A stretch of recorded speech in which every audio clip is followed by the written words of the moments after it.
Ya, terima kasih Suheng. Penjelasannya ya cukup detail sekali ya. Tapi saya rasa pasti teman-teman juga malah makin bertanya-tanya ya sebetulnya bagaimana itu bisa tercapai ya dengan yang tadi Suheng ceritakan ya, bisa menyembuhkan ini, menyembuhkan itu gitu ya. Ya memang mungkin tidak semua. Ya, ya nanti kita ini masuk ke sesi tanya jawab ya. Jadi juga silakan teman-teman yang kalau mau bertanya, mencari penjelasan, silakan bisa menulis di chat ya, atau mungkin apa namanya kasih slide aja ya, pakai tangan begitu di foto di sini. Ya sambil belum ada pertanyaannya, belum ya oke. Nah, mungkin nanti Suheng bisa memperjelas ya. Ya saya mungkin lebih kembali ke teknik napas MP ya. Ya memang ATP itu adalah yang kami diajarkan waktu dulu itu, ATP gitu ya. Nah, jadi kita tarik napas, masukkan oksigen gitu. Nah, waktu ditahan itu, nah itu cerita dulu. Waktu kita tahan itu justru ATP itu terbentuk. Nah, mungkin Suheng bisa jelasin nggak kira-kira biar teman-teman sini lebih apa? Walaupun mungkin teman-teman tidak akan mempraktekkan ya, karena itu emang perlu dituntun ya. Tapi kenapa ada apa napas ditarik lalu ditahan gitu loh? Mungkin Suheng bisa sedikit apa memberi penjelasan tentang itu atau cerita tentang apa impact dari napas itu ditahan itu. Baik, Vicky. Ya. Begini ya, ketika kita tarik napas yang dalam dan banyak, ya, maka oksigen akan masuk ke dalam paru-paru. Di dalam paru-paru itu sana ada alveoli yang bentuknya seperti bola-bola yang miliaran jumlahnya. Di dalam alveoli itulah terjadi proses transfer ya. CO2 yang dibawa oleh darah bertukar dengan oksigen yang tadinya deoksihemoglobin menjadi oksihemoglobin. Ya kan? Makin banyak kita tarik napas, makin lama menahan napas. Nah, di sini proses reaksi kimia itu dikenal ada resident time. Resident time adalah waktu tinggal ya, di dalam sebuah reaktor. Karena di situ sel-sel tubuh kita berfungsi seperti ultramikro reaktor. Makin lama kontak time atau resident time, maka diharapkan proses produksinya makin sempurna. Sehingga pembentukan ATP juga akan makin sempurna. Kalau kita tarik napas, langsung buang napas, ya oksigen kurang banyak, dan resident time-nya juga singkat sekali. Itulah perlunya mengapa ada jenis olah napas yang tujuannya memang untuk memperbanyak, menghasilkan air banyak. Mungkin itu saya kira kalau orang kimia mestinya tahu itu resident time di dalam reaktor. Ya, terima kasih Suheng. Ya. Ya, ini sambil... Maaf terlalu ilmiah barangkali ya. Oh enggak, justru menarik banget nih. Ya memang buat teman-teman ini mungkin informasi ya, cerita kalau untuk latihan memang perlu dibimbing ya, perlu latihan. Nah gini kan, jadi ini cerita juga mungkin ada Yasmin di sini, ada Kang Harbas, ada Welly, ya, itu juga semua dulu ikut latihan bisa apa juga memberikan sebuah pengalaman di sini, silakan ya kalau mau apa menceritakan. Jadi kami itu dulu latihan tarik napas, tahan ya. Nah tadi kan dibilang makin lama napas ditahan, maka makin banyak terjadi reaksi-reaksi kimia di situ. ATP terbentuk. Jadi kita dulu latihan dengan menahan 15 detik. Lalu latihan lagi makin lama jadi 25 detik. Sampai 40 detik gitu kan. Baru kita buang. Nah Suheng, kenapa buangnya itu nggak boleh sekaligus? Jadi nggak boleh udah tahan napas udah gak tahan lalu gitu nggak boleh gitu. Karena buangnya itu harus pelan-pelan. Baik, itu begini ya. Sejak tarik nafas, kita tarik nafas pun harus pelan-pelan. Karena apa? Kita nggak boleh tarik nafas langsung banyak. Supaya apa? Tidak terkejut, paru-paru ibarat balon. Ya kan? Demikian juga ya waktu diisi pelan-pelan sampai ngembang. Ya. Kemudian tahan. Kemudian buang napas juga harus pelan-pelan. Kenapa? Ibarat balon. Kalau langsung buang napas seperti balon pecah tuh, jus. Nggak boleh seperti itu. Ya ini kebetulan yang disampaikan Vicky itu baru satu jenis napas saja. Masih banyak tekniknya sebenarnya. Ini salah satu yang sederhana. Buang napas halus atau kasar ya. Yang saya disampaikan mungkin napas kasar ya.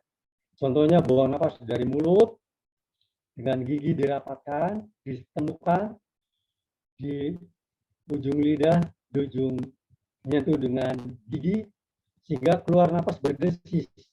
Napasnya keluar pelan-pelan. Napas kosong. Kemudian tarik napas dari hidung pelan-pelan. Kalau napas ke dada ya, napas kasar memang ke dada. Langsung tahan, dadanya mengembang. Napas di dada lama. Itu untuk salah satu teknik napas kasar. Beda lagi kalau napas yang lain, yang tadi di awal Mas Hasto singgung. Napas untuk power itu beda. Ya. Oke, itu yang penting prinsipnya jangan seperti balon pecah.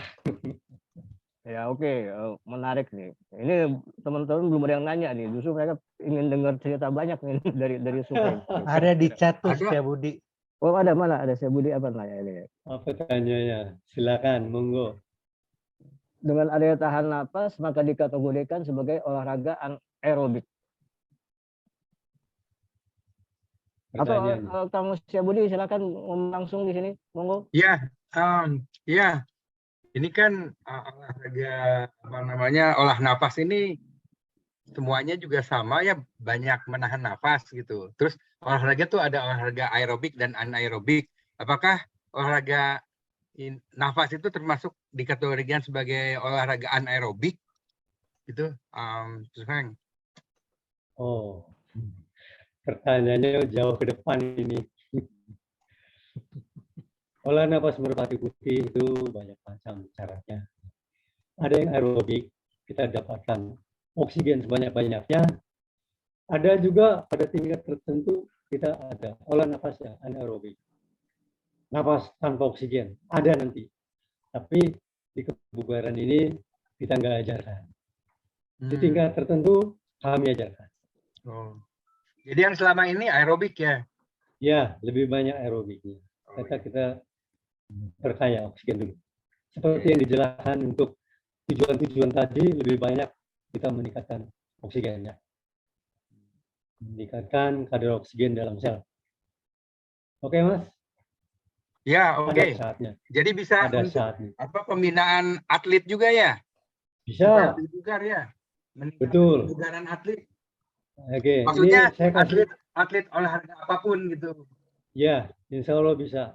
Dan juga bukan hanya kebugaran, juga bisa deteksi. Ini contoh ya, pada tahun 92 PSSI final melawan Thailand.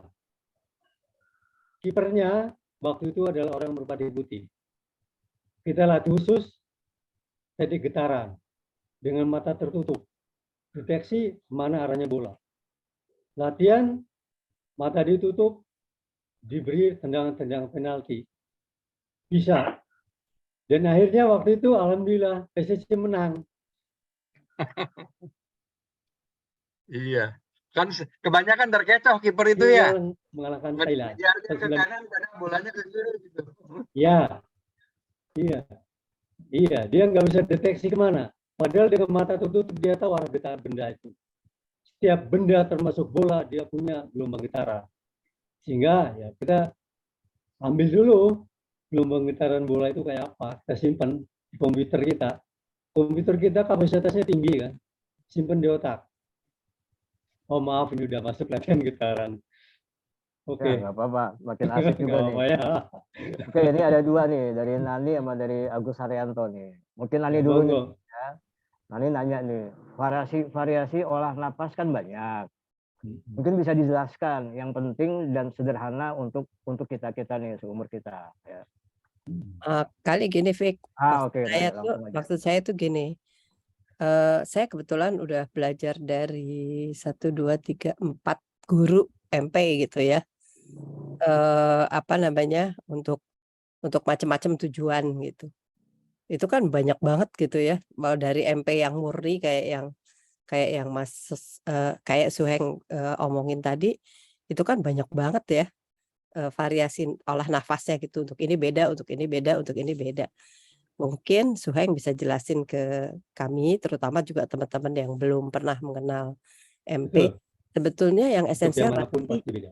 buat kita, soalnya saya aja gitu ya suka, oh ya saya ikutin yang MP yang nafas pembinaan, apa segala macam.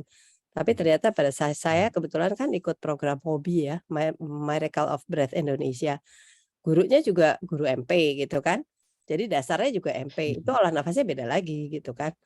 Tapi benar gitu, maksud saya semua tuh emang ada manfaatnya gitu. Kalau boleh saya cerita, saya tuh udah punya beberapa pengalaman manfaat MP. Pertama waktu ke Tibet, itu teman-teman yang jago-jago, Sapta, Jui, apa yang sakti-sakti itu tepar semua karena tipisnya oksigen. Tapi pada waktu itu saya di WA sama guru saya, coba deh lakukan ini, lakukan Garuda halus, ini. Saya diskusi sama Yeni, kebetulan ada Yeni. Ternyata bener loh, selamat loh saya. Nggak termasuk yang diinfus masuk rumah sakit dan lain-lain gitu ya. Saya pikir itu udah manfaat lah satu. Terus yang kedua, kalau tadi dibilang bahwa itu bisa menyembuhkan. Suaranya hilang. Ada jelas. Jelas. Jelas. Yang kedua saat apa namanya, tulang jari saya retak gitu ya, patah kena apa namanya, kena kayu gitu. Di spalak di ini sama orang ortoped ada 2 bulan nggak sembuh-sembuh. Akhirnya saya ke guru saya dan itu disambungin. 2 kali datang udah selesai nyambung gitu ya. Itu nggak masuk ke akal saya, tapi ya sudahlah, saya belum bisa melakukan itu, tapi barangkali kayak Suheng segala macam sudah bisa melakukan itu gitu. Jadi itu memang benar gitu.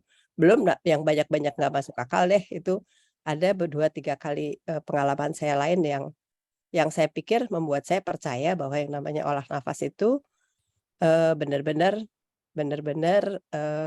apa namanya, bermanfaat gitu. Termasuk waktu saya ikut program hobi ini gitu, kalau olah nafas itu agak-agak instan gitu sebetulnya. Jadi sebelum olah nafas kita ukur gulanya berapa, habis olah nafasnya bisa turun 10, 20 poin gitu. Dan itu benar yang kata Vicky, kita suruh tahan napas dari mulai 40 detik sampai 2 menit gitu kan. Perlahan-lahan ditambah gitu. Emang makin lama makin kuat gitu. Nah, maksud saya kalau bisa dijelaskan yang mana-mana yang penting dan sederhana untuk kita semua, mungkin lebih jelas ya, karena kalau penjelasan teknisnya buat yang sudah pernah ikut, kayak saya aja pusing ya bacanya, tapi jadi yakin gitu. Tapi jadi yakin, oh ya ada penjelasan ilmiahnya gitu ya. Tapi buat yang belum pernah ikut mungkin lebih pusing lagi. Jadi barangkali bisa dijelaskan yang penting dan sederhana untuk seumur kita tuh apa sih? Misalnya kalau yang saya kebayang tadi, saya sangat tertarik untuk yang demensia dan Alzheimer ya, karena kebetulan kakak-kakak saya udah ada beberapa yang mengalami itu gitu, tanpa kita nggak tahu harus ngapain gitu ya. Mungkin yang itu, kemudian mungkin yang penyakit umum kita lah, hipertensi, diabetes dan lain-lain gitu ya. Mungkin nih ya. Gitu aja. Baik. Kang Suheng. Yes. Ya, jadi yang terakhir ya, untuk mencegah demensia, hipertensi, tadi sudah disebutkan bahwa salah satu faktor bahwa di tubuh kita itu oleh Louis telah ditemukan bahwa di arteri dan vena itu dihasilkan NO, nitrit oksida. Nitrit oksida itu yang gunanya banyak sekali. Salah satunya ada memperlancar aliran darah, sehingga membesarkan aliran darah, mencegah hipertensi. Juga jika NO kadarnya tetap tinggi, akan mencegah diabetes. Ya kan? Itu untuk hipertensi, mencegah hipertensi, stroke, jantung koroner, dan diabetes. Sarannya tadi kan, selain latihan olah napasnya mungkin yang biasa aja yang dilakukan, yang Nani udah pelajari itu. Yang masa Cukup. pembinaan apa namanya? Iya, pembinaan 4 macam. Olahan. Oh, yang 4 macam pembinaan aja. Iya, Garuda, dorong tarik kombinasi dan listrik, kemudian tambah pengolahannya yang 8. Tetapi ditambah bahan makanan yang tadi. Ada kan bahan makanannya yang mengandung isoflavon. Misalnya adalah senyawa-senyawa dari apa namanya? Tahu, tempe, kedelai, edamame. Itu mengandung isoflavon. Kemudian senyawa yang mengandung nitrat. Banyak kan sayurannya, ada brokoli, ya kan? Nah itu, jadi selain latihan olah napas, ada bahan makanan yang dikonsumsi. Karena tujuannya kita menghasilkan NO. Olah napasnya untuk apa? Menghasilkan bioenergi. Karena proses produksi NO-nya itu dengan katalis NOS ditambah energi biogenesisnya, bioenerginya, yaitu untuk biosintesanya dengan bioenergi, yaitu ATP. ATP-nya dihasilkan dari olah napas. Olah napasnya gunakan yang sederhana pun tidak apa-apa. Simpel kan? Ya, ya. Ya, simpel. Yang penting selain olah napas, konsumsi makanannya, bahan bakunya perlu. Ya, ya. Gimana supaya bisa makan enak tapi tetap sehat? Iya, itu maunya semua orang. Itu prinsipnya keseimbangan bahan makanan dan energi kan tadi udah disampaikan. Mau makan enak, nggak apa-apa. Hari ini makan hadori, habis hadori ya kita latihan olah napas yang banyak. Kolesterolnya dibakar habis. Kambingnya saya contoh aja. Iya. Saya contoh ya. Bang Saya tidak pernah apa namanya diet bahan makanan. Makanan saya konsumsi, tapi latihan olah napas ya konsisten. Hasilnya saya kasih contoh supaya memotivasi ya. Tensi saya konsisten, stabil 120/80. Paling bergeser ke bawahnya 100/70 ya. Gula darah saya ya, di 2 bulan lalu saya cek. Gula darah puasa 89. Gula darah pasca puasa 2 jam kemudian hanya 116. Contoh. Kolesterol ya di bawah 180. Trigliserid juga aman, asam urat juga 5,6. Jadi stabil. Kemudian denyut nadi juga stabil 72. Itu yang penting stabil. Jadi nggak perlu. Ya alhamdulillah saya tidak harus diet makanan khusus, tapi dengan konsisten latihan, walaupun yang sederhana ya, yang sederhana tapi konsisten. Yang tadi saya tunjukkan ada 4 macam pembinaan, 8 macam pengolahan. Itu bagus. Jangan berhenti aja. Nah itu konsisten itu repot. Ya, oke. Jujur, aku mah jujur. Ya, ini apa namanya? Mungkin juga memberi gambaran buat teman-teman lain ya yang tidak ikut MP ini. Apa sih yang diomongin ya sebetulnya ya? Tapi jadi gini nih, mungkin saya memancing Suheng untuk mengeluarin ini ya nih apa? Kan ada napas ya Suheng ya. Kita napas tadi udah diceritain. Kita napas, tarik pelan, tahan dari mulai 15 detik sampai akhirnya bisa lebih dari 1 menit gitu kan. Nah, tapi teman-teman kita tuh tidak hanya napas, ada gerakan ya. Jadi sambil bernapas kita melakukan sebuah gerakan ya. Jadi gerakan ada seperti apa. Nah, hubungannya apa Suheng antara napas dengan gerakan gitu loh. Oke. Jadi gini, itu tadi ada napas pembinaan dan napas pengolahan. Kalau napas pengolahan, biasanya kalau latihan kita senam dulu. Kemudian napas pengolahan, baru napas pembinaan. Napas pengolahan itu adalah mengaktifkan titik-titik pusat energi. Ya, ada di kaki, ada di bawah pusat, ada di pusat. Ada 7 macam cakra itu sudah aktif. Maaf, ini jadi masuk ke sana. Jadi titik pusat energi diaktifkan melalui latihan olah nafas, pengolahan. Kemudian, kalau napas pembinaan itu sebenarnya pengaliran. Mengalirkan energi-energi ke arah dengan gerakan-gerakan itu. Kalau pengolahan kan stasioner, hanya bentuk-bentuk posisi yang berubah seperti yoga. Tapi kalau napas pembinaan itu dialirkan. Ya kan? Ada napas Garuda, bentuknya seperti burung Garuda. Napas dorong tarik seperti mendorong dan menarik. Napas dorong tarik kombinisasi gabungan antara Garuda dengan dorong tarik. Napas listrik untuk mengalirkan.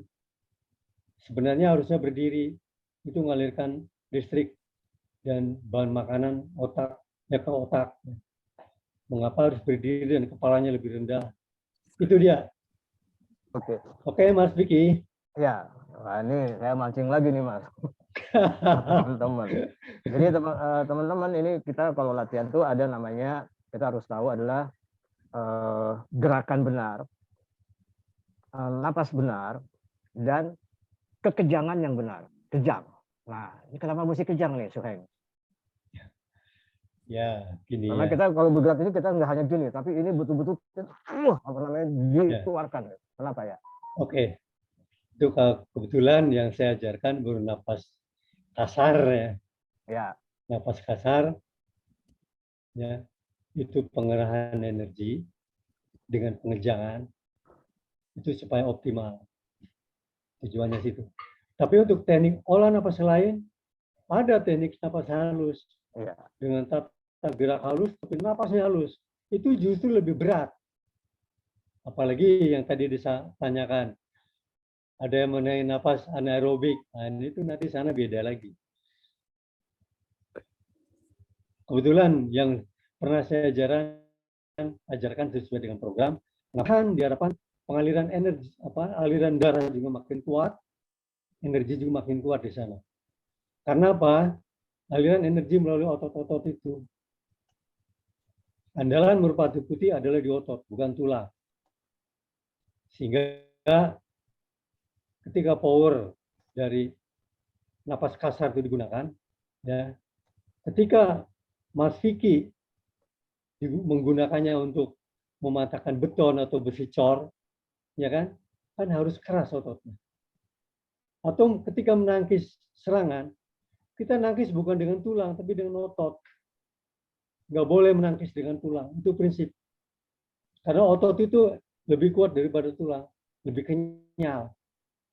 Tulang rapuh, benturan tulang sama-sama patah nanti. Serangan, pukulan, tangkis, atau hindari. Kalau bisa hindari, nggak usah tangkis.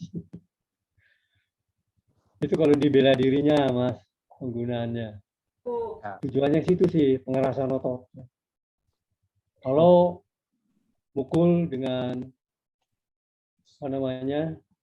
dengan lengan tangan, teknik keperukan, maka lengan tangannya ototnya yang digunakan, bukan tulang, nggak boleh. Situlah pengerahan energinya situ, pengerahan bioenerginya di situ. Oke, Mas. Oke, ya. Nah, akhirnya keluar juga nih istilah energi ya, power gitu ya. Biofoton. Ya, teman-teman ya, dengan tadi. Itu ada Agus dan Chris nanya tuh. Oh ya, ntar. Kok Agus nanya. Chris sudah nunggu tuh. Ya boleh. Ntar aku bacain dulu. Langsung aja. Udah, Agus ngomong aja sama Chris. Nanya, selamat malam rekan-rekan. Ya. Kang Spardi, kalau soal olahraga, olah napas, saya kira sih 100% percaya dari dulu sejak tahun 80-an saya udah ikut aerobik ya, terus waktu zaman Porpi itu Persatuan Olahraga Pernapasan ikut gitu ya. Merpati Putih ikut, yoga ikut. Nah, tapi yang Gerak ada yang bodas. agak unik ini adalah waktu saya belajar Tai Chi. Nah, ini saya mau nanya sama Kang Padi, ini ada ini sesat apa enggak nih? Jadi waktu kita olah napas, itu ada 2 jenis napas, napas mulut dan hidung dan napas dubur katanya. Itu disinkronkan itu antara gerakan dubur dan mulut. Itu ada benernya nggak sih? Tapi kesan saya lumayan menarik karena kemudian dengan melakukan itu kita diminta membayangkan aliran energi jadi agak kebayang gitu ya. Tapi perlu ahli nih yang cerita ini. Benar nggak itu ada pernapasan dubur? Thank you. Aduh, ini dia. Sebenarnya yang diutamakan kalau di Merpati Putih ya, kalau kita yaitu untuk sumber energi di solar plexus ya, di bawah pusar ya, malah nanti ada juga energi sek. Itu memang namanya dubur, skrotum, itu harus ditutup kuat. Ya, kalau kita tarik napas ke bawah, ke solar plexus, maka lubang dubur harus ditutup kuat. Tujuannya adalah supaya menghindari wasir dan hernia. Itu tujuannya. Thank you. Mas. Ada benernya ya? Iya, memang ada benernya. Ada. Kalau dubur bernapas entut namanya Bang Kris. sebenarnya skrotumnya yang jepit. Itu bukan, kalau bukan nanti tuduh dengan kentut tuh. Gini Mas. Kalau di Merpati Putih namanya napas jepit itu Mas. Napas jepit, tarik napas ke bawah dan jepit lubang dubur, itu wajib.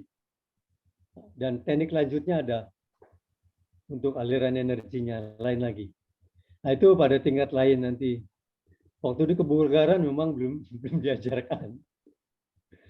Nanti macam-macam, ada napas angkasa bumi, ada napas angkasa, ada napas Ya, Suheng, ini ada energi bumi ada, gabungan angkasa bumi ada, napas ngorok juga ada. Oke. Deh. Oke, ini ada Agus nanya nih, Agus Haryanto nih ya. Monggo. Tadi disebut ada pemindahan energi ya, pukulan jarak jauh. Nah, gelombang energinya lepas. Ya. Dari tangan. Jadi kan kita dari energinya lepas dari tangan. Terus lewat media mana dan apakah bisa diukur direkod impact-nya. Jadi waktu kita kan ada energi yang lepas keluar itu ada medianya apa? Mungkin Suheng bisa cerita sedikit tentang. Ya. Oke. Jadi waktu penggunaan tenaga, baik yang kontak langsung ataupun tidak kontak langsung, prinsipnya adalah bioenergi yang kita pakai biofoton. Kalau dulu waktu saya di Inalum, yang kontak langsung, kebetulan saya punya alat di sana, alat mengukur bending strength dan crushing strength. Jadi beton ataupun besi cor yang kita pakai, kita tahu kekuatannya. Untuk tingkat 1 kekuatannya segini, campuran betonnya begini, tingkat 2 begini, tingkat 3 begini. Kita uji. Nah, kita dari uji lab, kita tahu kekuatan beton segini, kekuatan besi cor juga segini. Itu bisa kita ukur. Waktu tingkat 1 dengan pisau tangan, 1 lapis beton putus, kita tahu kekuatan segini. Ya kan? Nah, kalau untuk yang pukulan jarak jauh ya, itu ya medianya langsung harus dilontarkan energinya. Ini untuk tingkat-tingkat yang tinggi nih pertanyaannya. Dilemparkan bendanya, sasarannya misalnya beton tegak, bisa hanya patah, ya kan? Bisa juga hanya tumbang, tergantung kekuatan. Kalau patah kita bisa ukur kekuatan beton. Kalau masih kurang kuat, betonnya cuma tumbang. Besi cor juga bisa tumbang. Tapi beton yang kita dipukul bisa juga meledak. Itu makin luar biasa. Ya, jadi cara mengukurnya ya kita siapkan bahannya, kita ukur di lab, kita ukur kekuatannya. Crushing strength-nya berapa? Kebetulan waktu saya tugas di produksi di Nalum saya punya alat-alat itu. Kebetulan saya ngurus MP juga sambil bahan-bahannya beton atau besi cor, saya ukur crushing strength-nya segini. Jadi daya hancur anggota saya ketika saya kasih ujian misalnya tingkat 1, kamu matiin beton ini atau 3 lapis tehal misalnya, kita ukur, kita tahu kekuatan mereka tingkat 1 sekian, maka kita membuat betonnya juga sesuai dengan kemampuan mereka. Tingkat 2 segini, tingkat 3, tingkat 7 lain lagi, nanti besi cor patakannya pakai 1 jari, kekuatannya beda-beda, macam-macam. Jadi ya latihannya juga nggak gampang gitu ya. Perlu disiplin, perlu kesabaran, perlu konsistensi, ya, dan perlu keyakinan. Ada yang nggak yakin, kasih beton, nggak yakin. Begitu dikasih tugas matiin beton, mukulnya nggak sesuai dengan perintah kita, ragu-ragu. Ya tangannya yang bengkak. Begitu. Pengalaman Ada itu saya itu. Itu pengalaman anggota saya pun begitu. Nggak yakin ya, sehingga mengerahkan energinya nggak lepas. Oke. Jadi yang penting kita yakin. Kalau kita yakin, saya kasih contoh ya. Ketika kita mematahkan besi cor dengan pisau tangan, saya kasih bayangkan. Itu kita seperti memegang anak pohon pisang dengan tangan kiri, kita tebas dengan pedang yang sangat tajam. Nggak terasa apa-apa. Itu saya alami sendiri. Itu dia. Oke. Ya, ini juga ini ada pertanyaan dari tadi Kang Harjo Basuki ya. Kang Harbas mau ngomong atau mau dibacain? Oke. Kang Harjo tuh nanya, apakah semakin lama kita menahan napas ya, apakah si ATP itu akan juga semakin banyak untuk membentuk biofoton gitu? Itu pertanyaannya. Jadi makin lama kita nahan, sebenarnya makin baik ya. Apakah betul begitu? Ya. Betul. Karena biofoton disebut istilah untuk bioenergi yang mengalir keluar. Bioenergi yang keluar sebagai foton disebut biofoton. Bio makhluk hidup. Foton energi sinar. Jadi energi sinar yang keluar dari makhluk hidup itu biofoton. Sebenarnya ATP itu Ya. mengapa tahan napas lama ya? Tadi resident time, memaksimalkan produksi ATP. Oke. Jangan kelamaan tapi tersesak napas loh. Iya, ada waktu. Ada waktunya kan. Ada waktu optimalnya. Pelatih Ya, tahu. ini cerita juga nih ya buat teman-teman yang tidak ikut EP di sini. Jadi ini di sini ada Yasmin, ada Nani, ada siapa lagi? Semua teman-teman di sini, ada Harjo, ada Welly. Itu suatu ketika kita tiba-tiba tanpa dikasih tahu apa-apa gitu, di depan kita ada besi-besi pompa dragon. Oh, buat apa nih? Patahin itu katanya. Wah, mana bisa orang kita sarapannya Sony itu. Ya, ada Sony segala macam ya. Tapi nah ini pengalaman teman-teman ya. Yasmin itu bisa matahin, kita semua bisa matahin. Bahkan waktu itu masih ada almarhum Peter. Peter dengan dulu Bajo kan sudah sakit ya, dia bisa matahin. Nah sebenarnya bukan soal matahinnya, tapi artinya kok kita bisa? Ya itulah dengan latihan-latihan ini, maka ada energi dan power yang terakumulasi dalam diri kita gitu loh. Kita kan bukan mau berantem, kita kan nggak akan buat mukul orang gitu. Nah, si power energi itu yang kita bisa pakai buat menyembuhkan gitu loh. Nah itu kita dikasih tahu itu dulu.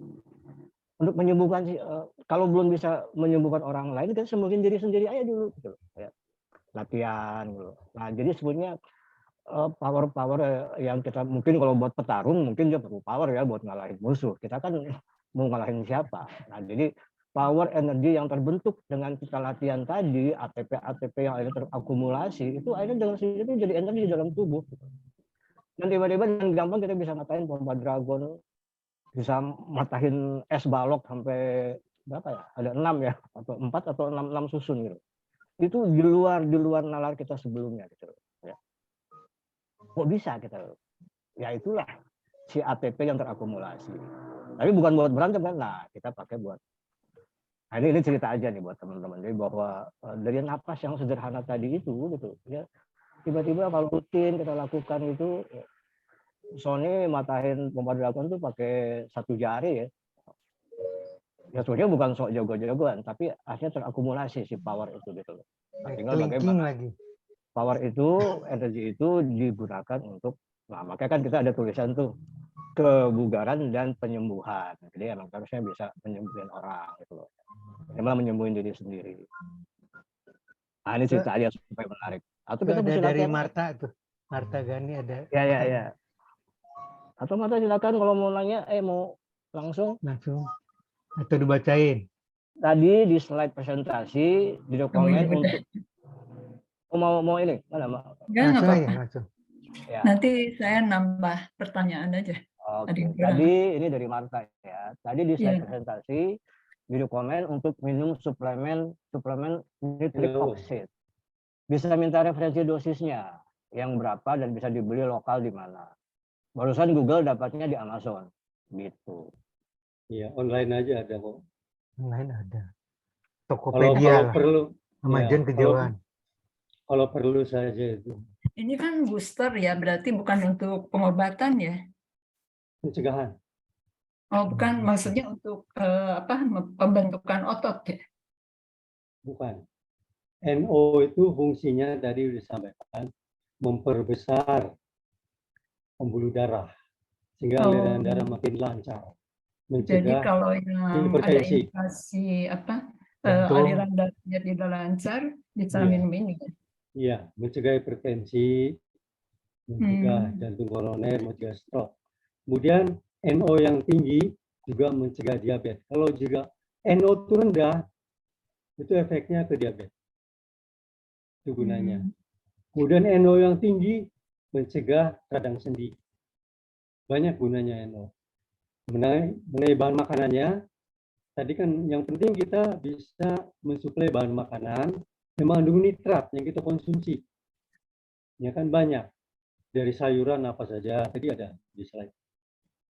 Kemudian yang mengandung isoflavon, tahu tempe, edamame. Banyakkan tahu tempe nanti malah ini asam urat. Ya, nggak apa-apa.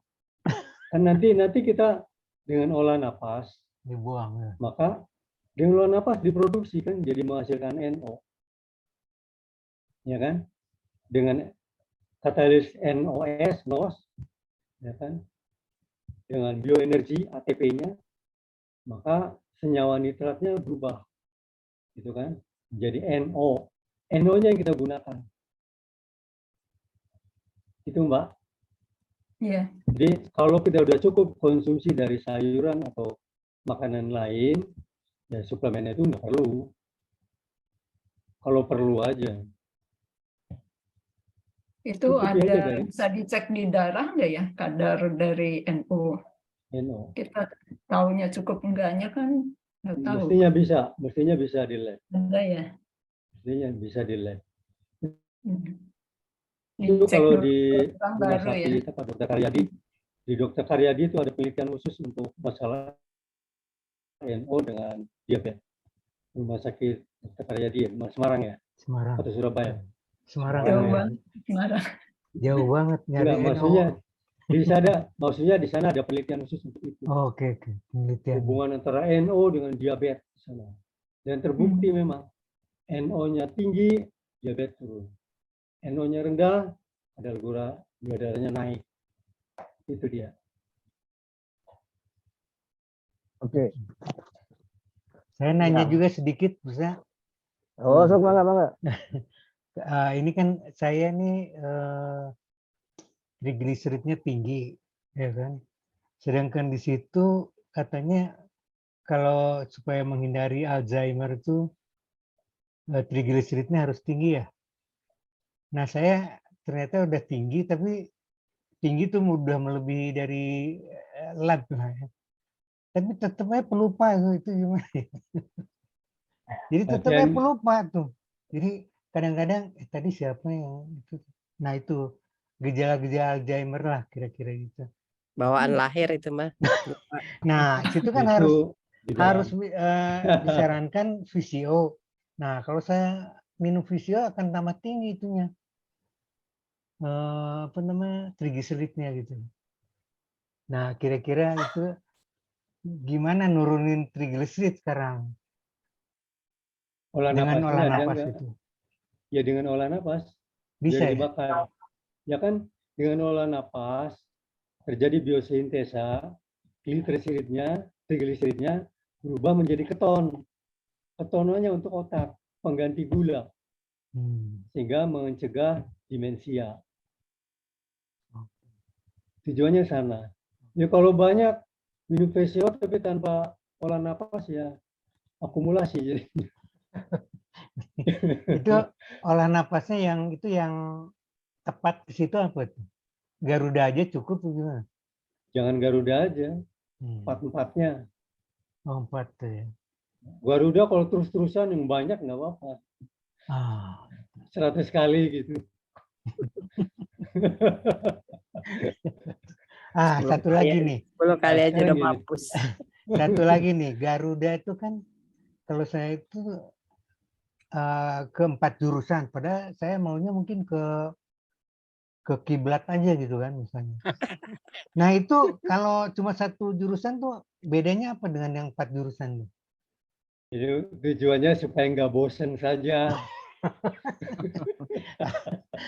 Saya harus pasang foto artis. Hadap ke barat, ya kan? Puter ke kiri, ke selatan, putar ke timur, putar ke utara, balik ke barat, supaya kalian nggak bosan waktu saya ngelatih. Ya baru tahu sekarang. 4 kali ke barat, 4 kali ke barat, putar ke kiri 4 kali.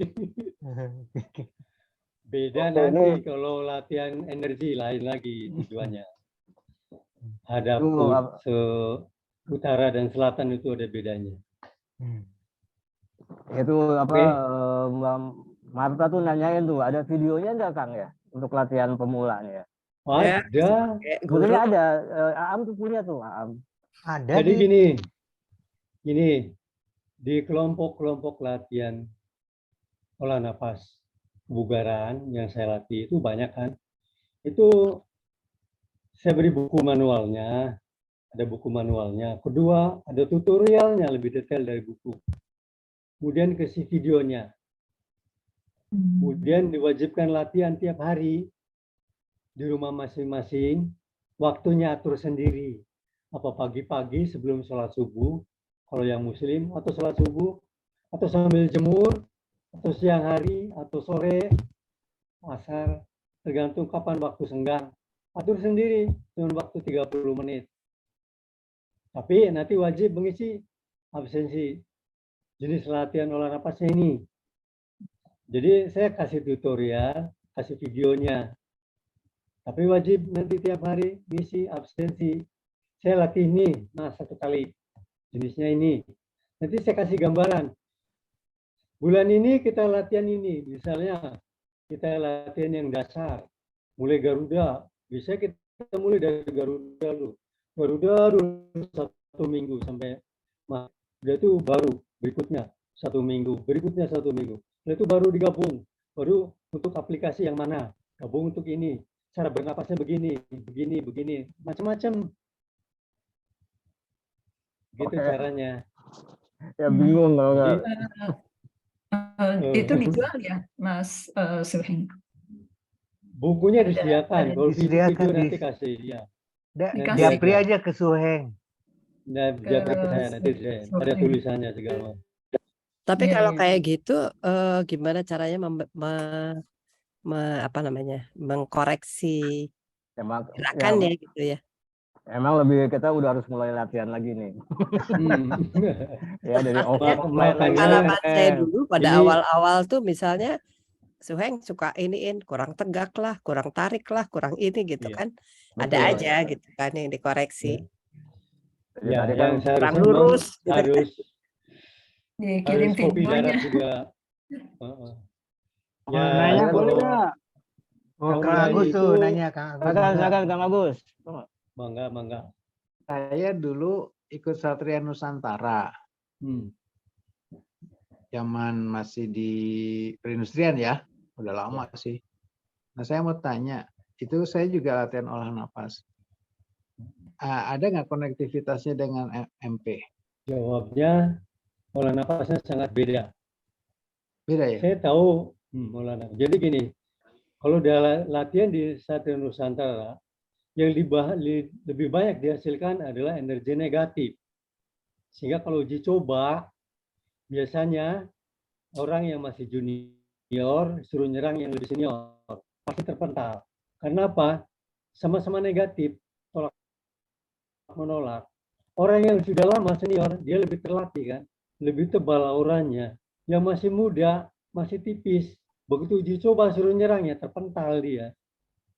Bedanya dengan merpati putih bisa latih tiga-tiganya. Gelombang positif kita latih. Oke, energi. Yang negatif kita bisa latih. Yang netral bisa kita latih. Ada teknik, jadi ada macam-macam. Kita latih tiga-tiganya. Mohon maaf ya, tapi bukan di kebugaran latihannya. Jadi bedanya itu, Mas. Oke. Satria Nusantara lebih banyak latihan menghasilkan energi negatif. Ambil energi bumi. Yang lain, Mas? Itu kalau saya tambahin tanyaannya, kalau kita kan di Merpati Putih, bagaimana caranya ngeluarin energi negatif itu supaya kalau dipukul tuh orang mental gitu. Bisa nggak gitu? Saya nggak tahu soalnya yang positif yang mana, negatif yang mana. Ya nanti di tingkat tertentu ada latihan, Dan waktunya ya. ada olah nafas namanya energi bumi. Ada caranya. Ada juga untuk ambil positif, energi angkasa namanya. Tapi itu juga ada kita energi gabungan. Latihan olah nafas angkasa bumi. Ada caranya. Jadi kalau yang latihan untuk apa? Supaya melayang dari bumi itu, supaya sama-sama negatif, gelombangnya sama-sama negatif. Itu latihan untuk latihan energi bumi. Kang Aam jarang latihan tuh waktu di Portugal juga. Daftar tapi absensinya banyaknya kosong. Sorry ya. Yasmin mau nanya, Yasmin. Yasmin mau nanya apa? Yasmin, monggo. Yasmin.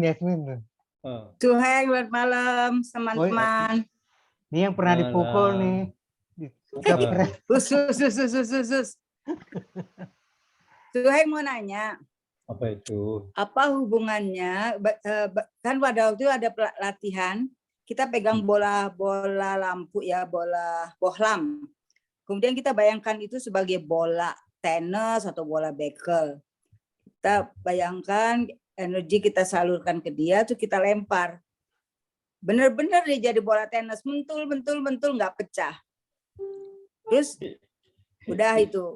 Udah lama kemudian saya di rumah coba lagi, kok nggak bisa ya. Nah, saya lagi ingin tahu hubungannya antara napas atau menyalurkan energi di situ. Ataukah kita latihan napas dulu yang sebenarnya, yang kuat banget, seperti yang Vicky bilang, lalu baru kita salurkan semua. Nah, kan kalau biasanya kita salurkan di dalam tubuh, ini kan salurkannya di luar tubuh. Sehingga apakah itu bisa dipakai juga untuk membuat benteng untuk anak kita, atau Karena saya udah benar-benar punya pengalaman itu terjadi gitu. Bohlamnya nggak pecah-pecah karena kita lempar-lemparin, kita pikir bola tenis gitu. Itu Suheng pertanyaannya. Gimana latihannya kembali? Terima kasih. Tawa lagi. Yaitu latihan melemparkan energi namanya. Oh, gitu. Iya. Memindahkan energi. Itu pakai napas juga kan? Ya, semua latihan pakai olah napas. Oke. Kalau nggak pakai napas gimana? Mati lah. Ya hebat. Ya bioenerginya itu Yasmin pindahkan ke bola lampu ya, iyalah. Iya. Jadi memang dari pengalaman saya teman-teman, napas itu the only one power di badan kita yang sangat luar biasa yang dikasih olehnya, karena kalau nggak ada napas pun kita nggak bisa apa-apa. Langsung diem. Ya, lagi tidur pun kita masih bernapas. Yes. Dia padahal kita tidur tuh kita nggak tahu kita kemana, tuh bangun-bangun napasnya masih ada terus. Jadi itulah yang kehebatan napas tuh, makanya diolah terus ya, Suheng ya. Yes. Jangan lupa ya, latihan terus di rumah. Ya latihan sekarang ototnya biar kuat supaya kalau dipukul nggak sakit. Jadi gini, kalau saya ngelatih seperti Nani bilang, Suheng suka bilang kurang lurus tangannya, kurang tegang, ya kan? Itu kenapa? Mengapa saya tes dengan bambu? Sebenarnya bambu itu hanya kejutan untuk tes saja. Mukulnya pun nggak kerasan, jadi sentuh aja sebenarnya. Tapi dia sampai di hati itu. Karena terkejut jadi masuk ke hati. Itu sebenarnya untuk mengetes tegang atau enggak ototnya. Betul. Lengan tangannya betul itu tegang atau tidak. Kalau lemas, energi nggak mengalir. Sehingga kejangkan, perintahnya kan. Lurus dan kejangkan. Perintah selalu gitu kan. Itu untuk mengerahkan energi waktu itu. Karena kita latihan nafas pembinaan waktu itu adalah pengerahan energi. Sehingga memang harus dikejangin. Sehingga mohon maaf, terpaksa lengannya Jasmine saya tes pakai bambu. Masih mending dites pakai bambu. Dulu sama salah satu guru besar, betis saya dites pakai dragon dari belakang, nggak tahu saya. Dragonnya patah 3 potong. Tanpa dikasih tahu. Iya. Ini contoh ya. Kalau pakai bambu aja sih nggak apa-apa. Belum tapi saya tes kan pakai dragon. Ya. Di kau udah sampai angka tadi 567, kita kan masih 1-2. Oke ya. Nih Suheng, apa namanya? Kan salah satu napas tuh ada namanya napas penyembuhan. Ya. Nah, bisa nggak kakak cerita ke teman-teman sini tips jadi napas penyembuhan, artinya yang bisa ya sederhana apa sih? Jadi misalnya kalau kamu gini ya napasnya gini nih, biar itu kita, karena teman-teman gini ya, kalau kita kadang-kadang melakukan sebuah gerakan tiba-tiba ya katakan sakit gitu ya, itu ada sebuah napas dan gerakan yang mesti kita lakukan dan itu sakit itu hilang gitu loh. Sebenarnya bisa nggak kasih tips ke teman-teman? Yes. Oke, gini. Napas penyembuhan, nama lainnya disebut napas walang katung. Bentuknya masih ingat seperti walang katung? Ya. Tangannya di depan, dada ditekuk. Itu seperti posisi kita masih dalam bentuk janin di dalam perut ibu. Bentuknya seperti itu. Itu yang pertama. Kemudian waktu tarik napas, tahan napas, kemudian energi kita alirkan, konsentrasi ke bagian tubuh yang sakit, alirkan ke sana. Itu caranya. Alirkan ke bagian sakit. Apa di tangan, apa di paha, di betis, alirkan semua ke sana. Dan harus kita ilustrasikan. Makanya kita harus konsentrasi tutup mata yang benar. Di sana Mas Vicky kuncinya. Ya. Pengejangan yang betul, kemudian alirkan yang betul. Ketika posisi tertentu ada saatnya kapan kita mengalirkan energi dari sikap walang katung itu, karena ada gerakannya. ada posisi waktu berdiri di atas lutut kan ada Ya. di situ. Oke, jadi menarik ya teman-teman ya. Jadi sebenarnya ada gerakan di mana kita sambil begini kita bernapas gitu ya. Dan kita mengalirkan itu, kita arahkan ke yang apa yang sakit gitu, tapi dalam posisi seperti ini. Ya, itu penemuan nenek moyang penemu MP itu bisa menemukan metode seperti itu. Tapi ya ini ya, jadi sebetulnya akhirnya kita bisa lihat loh, kok nggak hanya napas ya berarti ya. Ada aliran napas, gerakannya mesti betul, loh nggak hanya gerak aja, kejang, mesti kejang gitu kan. Tapi ada juga yang gerakan halus ya, ada yang tanpa tenaga balik. Nah itu udah tingkatnya lebih ini. Lalu ada satu nih Suheng nih, ternyata pikiran kita kan juga dipakai kan, pikiran kita tuh mengarahkan gitu loh. Betul. Nah itu gimana ceritanya tuh? Ya energi mengalir berdasarkan perintah kita. Makanya pikirannya harus digerakkan. Mana energi bisa dilemparkan tanpa perintah pikiran? Mana energi bisa mengalir ke satu tempat tanpa kita perintah pakai pikiran? Makanya pikirannya bekerja. Bayangkan situ dan rasakan.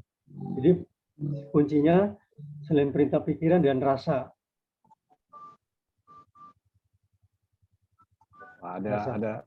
Ada muncul lagi nih rasa.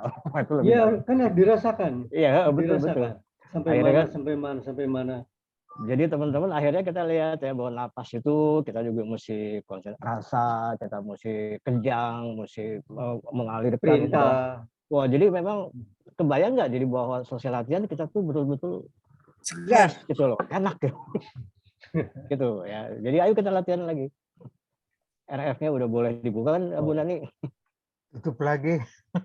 Tutup deh.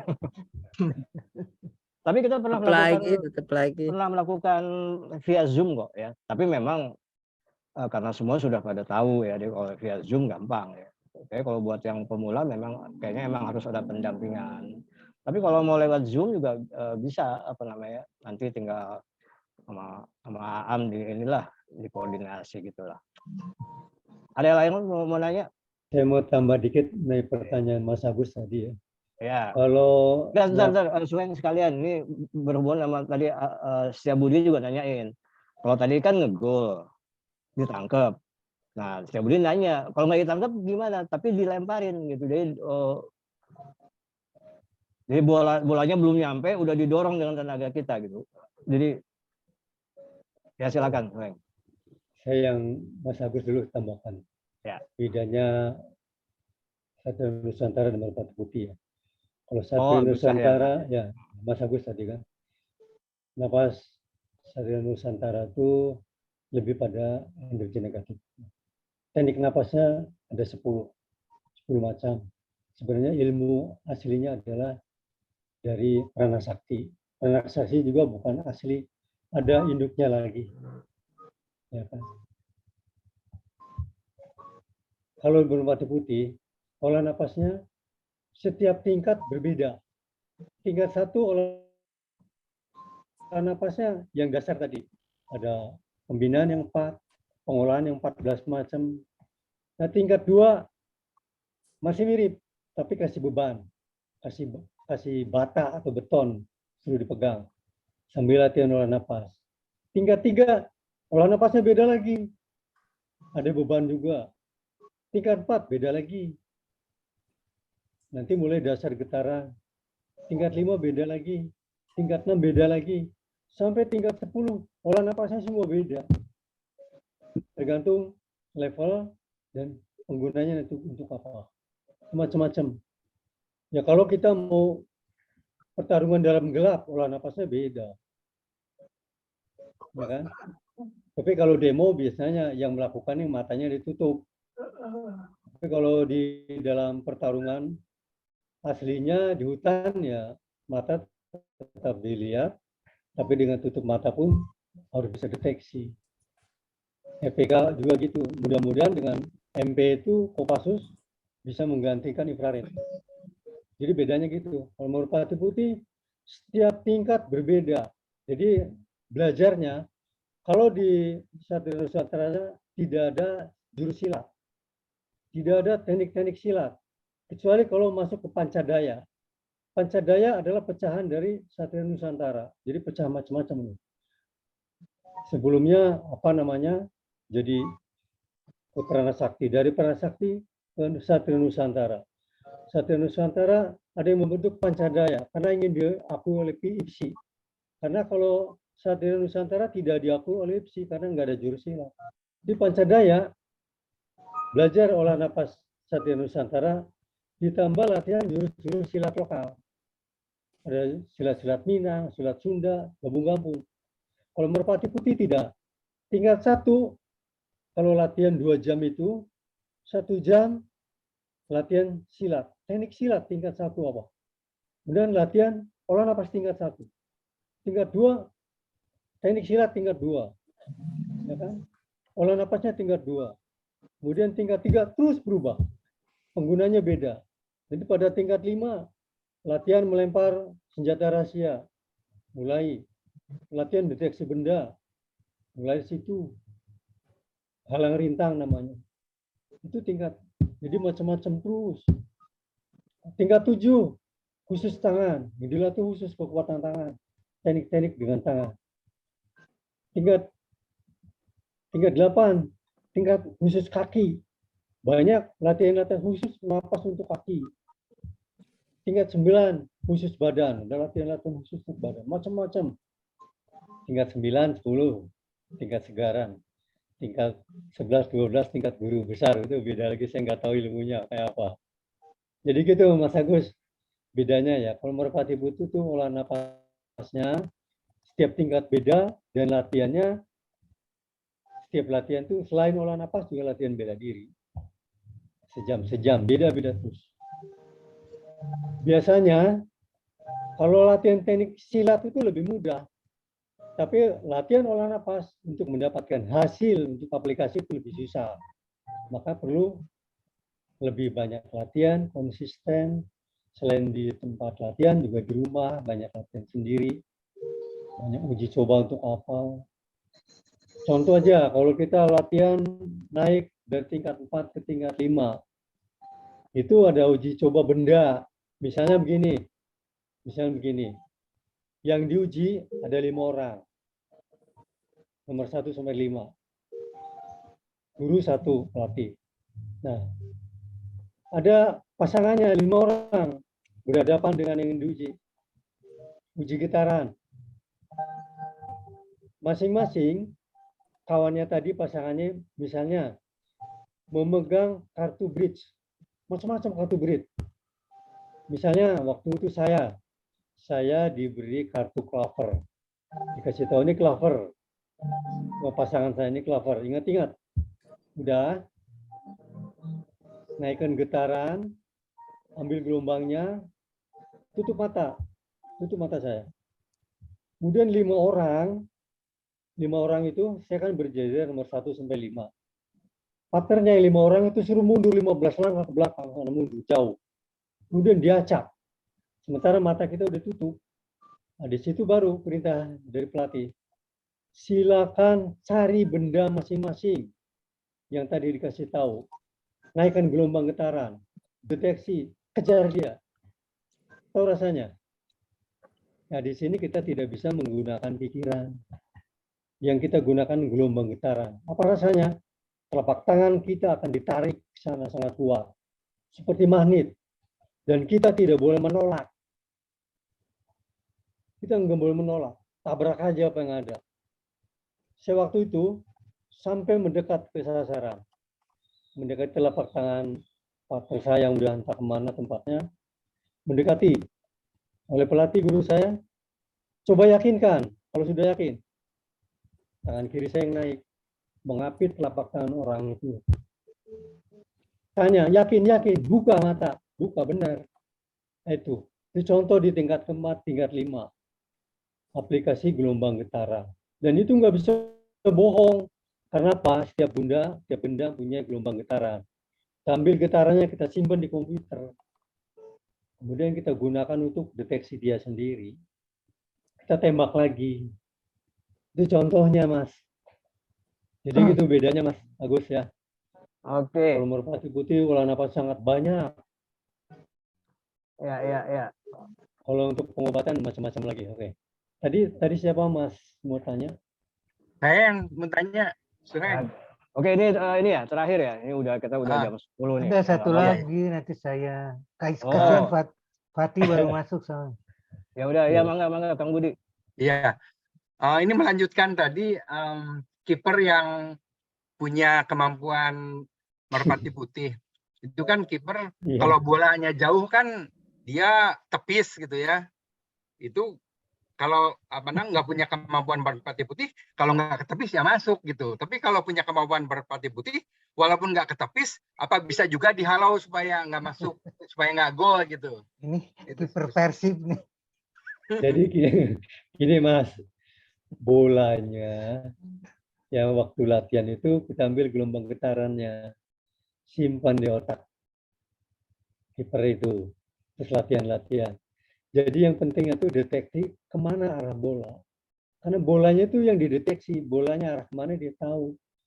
Bukannya tepis tangkap juga. Yang penting gelombang getaran bolanya itu ditangkap, yang disimpan. Sehingga arah bola kemana dia tahu. Gitu Mas.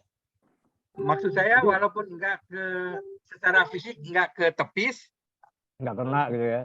Nggak kena, bisa kelempar juga gitu bolanya. Tenaga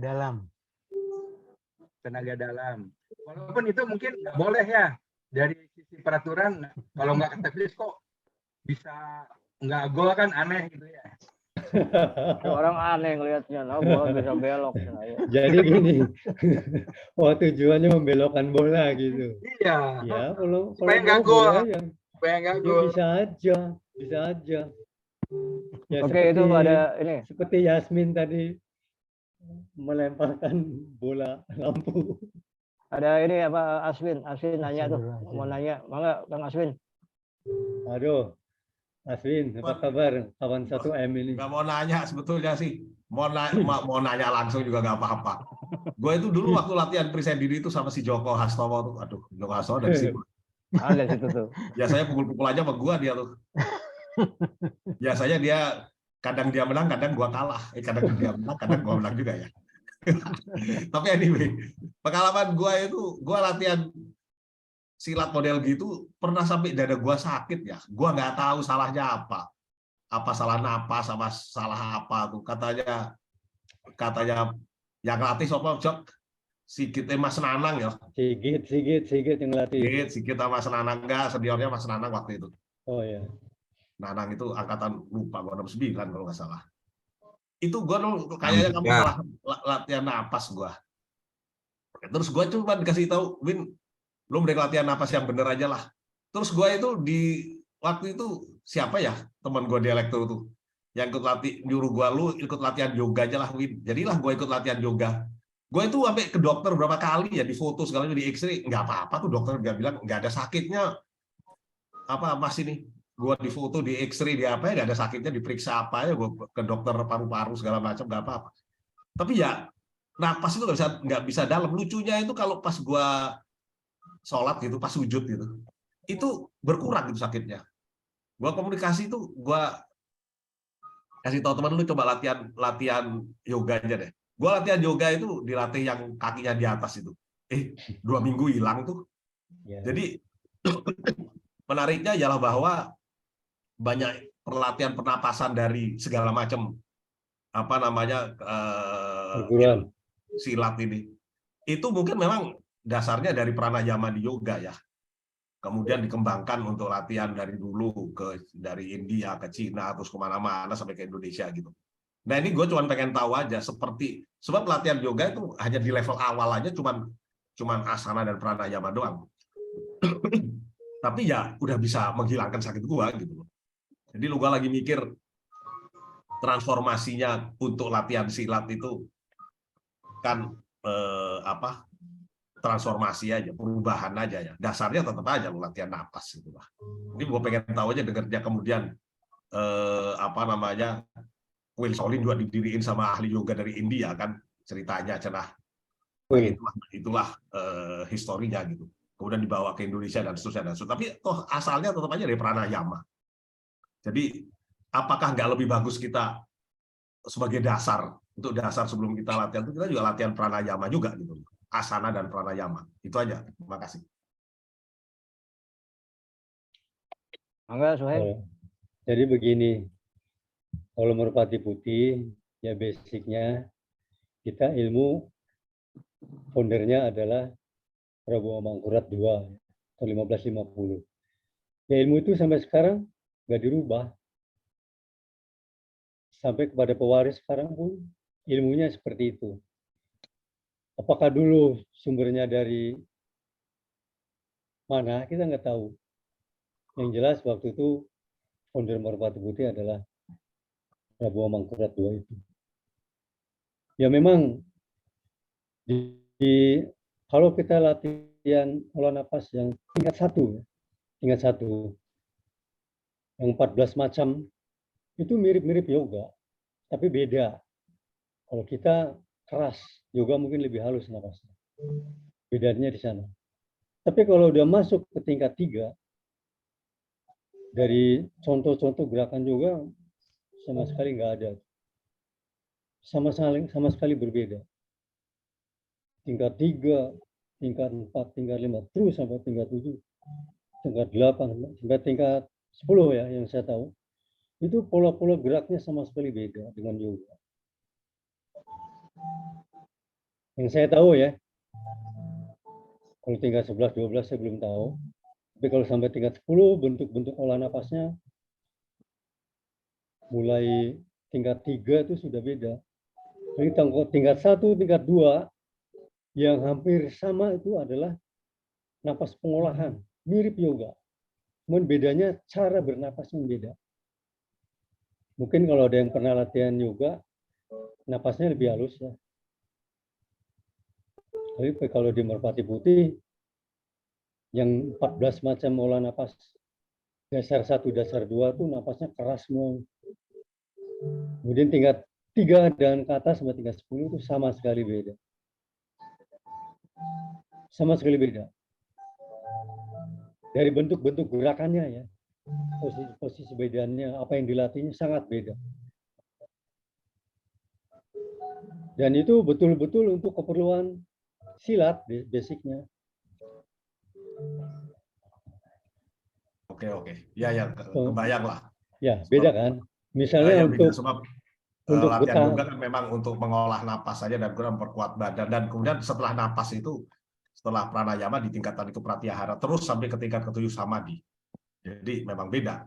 Tujuannya, goal akhirnya juga beda kan. Yoga itu kan anunya kayak gini nih, bersatunya manusia dengan pencipta, cenah. Tapi ya kayak gitulah, beda aja. Dan mungkin menarik juga bagaimana itu bisa ditransformasi ke penguatan badan gitu ya. Mungkin lain kali perlu nih ada teman yang cerita tentang yoga nih. Mungkin betul itu. Soalnya umur kita nih perlu nih kayak gini nih. Iya. Ya, jangan gua Ben. Nani itu. Nani. Yoga, cerita yoga. Sok Nani cerita yoga. Yoga Praptomo ada di sini. Yoga Suprapto. Pranayama, pratyahara sampai apa namanya samadhi. Sebetulnya sih kalau saya kan ikut macam-macam gitu ya. Saya lihat tuh beda-beda gitu. Kalau yoga itu kan sebetulnya kita bisa mau fokus di mana gitu. Kebetulan kalau yoga yang untuk kelompok Portuga itu lebih ke kelenturan ya. Betul. Bukan pernafasan tapi kelenturan, walaupun ada pernafasan ya, tapi lebih ke kelenturan gitu. Karena saya sih ngerasain makin tua itu kan badan makin kaku ya. Jadi kalau nggak dilatih memang jadi kaku cungguan gitu. Mungkin kalau yoga yang jago si Ucil tuh badannya masih kayak gadis deh, masih kayak anak muda. Karena nggak pernah berhenti yoga. Bagus. Gitu. Jadi beda-beda sih. Tapi kalau MP kalau saya lihat memang betul-betul olah nafas gitu ya. Oke, masih ada. Oke, udah malam nih, Fik. Iya, paling saya gini. Dulu saya pernah belajar itu bioenergy power ya. Pernapasan di Bandung ada per hari. Nah, itu bedanya apa, ada kesamaan nggak sama itu sama MP? Sama ya? Caranya sih sama, cuman dia duduk di kursi kan. Kursi terus kayak Garuda gitu kan? Iya. Mirip-mirip itu. Salah-salah mantan MP. Bisa jadi. Bisa jadi kan. Mas Fardi, boleh nanya enggak?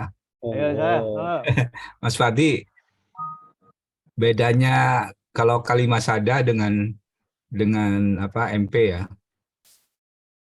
Kalau Kalimasada itu kan sama ya, olah nafas atas bawah ditekan. Kemudian yang diolah itu simpul-simpul saraf. Saya orang elektro itu belajarnya dari situ. Simpul-simpul saraf itu kan punya voltage ya. Kemudian dengan olah nafas itu simpul-simpul itu menjadi tersambung gitu, sehingga ada aliran. Sama enggak dengan yang di MP? Nah, aliran itu yang dipakai untuk bioenergi untuk pengobatan gitu, maupun untuk ya jarak jauh lah, mukul jarak jauh misalkan. Sama enggak? Mirip Mas. Mirip lah, oke. Cuman beda tekniknya aja. Ya, saya percaya nggak percayanya karena orang listrik ya. Jadi masing-masing pusat saraf itu punya voltage, bioenergi atau voltage. Nah, itu dengan latihan geraknya itu menjadi tersambung. Kalau di Tai Chi atau apa itu tersambung secara alami, tapi butuh waktu lama. Jadi sama ya dengan itu ya MP ya. Iya, prinsipnya kan bipolar ya. Iya, iya. Nah, kalau udah tersambung semua simbol-simbol saraf itu ada aliran di dalam tubuh kita. Iya. Progres berikutnya, aliran yang nggak teratur ini diarahkan. Betul. Pertama untuk pengobatan diri sendiri, misalnya sakit, diarahkan itu yang paling sulit. Sama ya Pak Marty ya, sama ya, oke. Teknik-tekniknya tadi kan, teknik pengobatan tadi Mas Vicky udah kasih contoh sedikit, napas penyembuhan katanya, konsentrasinya di mana, tata geraknya kayak walang katung, mungkin beda-bedanya di sana, cara gerak yang beda, cara napasnya yang beda. Ya. Kalau penyembuhan, kalau pengalirannya ya di napas pengolahan. Oke. Menyambungkan. Cakra ya. Betul. Ya, saraf tuh. Ya. Kalau periksa diri dua itu, nafas dada, nafas perut. Kalau nafas dada untuk pengerasan otot, kalau nafas perut, energi. Ya Win ya, itu ya Win ya. Sama itu Mas. Sama ya. Ya sama aja sih. Cuman tekniknya yang macam-macam. Iya. Merpati putih kan diajarkan dari tingkat 1 sampai tingkat 12. Kalau di periksa diri tingkat berapa diberikan? Saya dulu sempat belajar sampai beberapa tahun nggak dikasih olah napas. Saya percaya waktu di ITB kan sempat juga di periksa diri. Iya. Tapi nggak sempat dikasih olah napas. Teknik aja terus. Daun melayang ke putri berhias, pendeta. Terus yang terakhir saya ini Mas Fardi, saya mau tanya juga. Setelah berapa tahun yang lalu sebelum pandemi lah, ada yang sakit itu banyak sekali, otot lutut segala macam, sampai saya udah mau nyerah. Kalau sholat itu udah mau pakai kursi gitu. Karena saya coba nggak bisa gitu penguatan diri sendiri. Saya mencoba, mungkin Mas Fardi tahu ya, lintingkung namanya. Yang diciptakan yang diciptakan oleh Lose dari Surabaya, atlet nasional. PLN punya grup tuh, ya. Ya, sekarang PLN mengembangkan itu.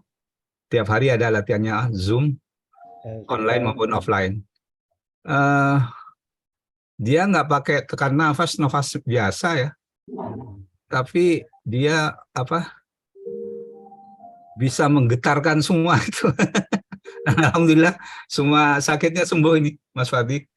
Kenapa ya? Saya juga belum ini. Gerakannya padahal hanya 4-4 ya, maaf. Banyak model senamnya ya. LTK lebih banyak model senamnya ya. Jinjit-jinjit. Iya. Jinjit-jinjit, Banyak kemudian model senam. ya nafas apa 4-4 anus. Iya, iya. Karena dan itu saya baca hasil penelitiannya Profesor Agus ITS di Google itu ada, di YouTube tuh ada. Dia menjelaskan kenapa kok 4 itu bisa menghasilkan energi yang demikian besar untuk memperbaiki metabolisme tubuh kita dan memperlancar peredaran darah. Ya. Jadi ada 2 yang saya ini bisa sembuh itu. Pertama lutut ya yang sakit-sakit itu. Jalan ke tangga itu udah susah waktu itu. Kemudian pembuluh darah balik saya. Itu divonis nggak bagus, katupnya itu. Harus operasi, tapi saya nggak mau. Nah sekarang alhamdulillah udah saya tes udah bagus kembali. Itu gimana ininya? Padahal nggak tekan nafas loh Pak Mas Fadi. Jinjit-jinjit aja ya? Jinjit-jinjit, terus ya tentu konsentrasi ya. Sama 4 aja. Dia mengandalkan napas yang di bawah ya. Pusat energi. Ya dari itu. Nah, dari pusat energi yang dia utamakan. Ya pusat dari apa? Positif ya kayak charging aki lah. Ya. Positif negatif yang di charging itu yang di bawah perut itu. Di bawah apa? Dan cakra dasarnya. Ya. Kalau di yoga namanya cakra dasar. Oke. Menarik kali itu tambahan dari Kang Joko itu ya. Kalau mau ikut nanti saya share Zoom-nya tiap hari ada. Nanti saya share ya, nanti di share di Portugal ya. Ya, Portugal biru. Ya. Biru lah, biru. Oke.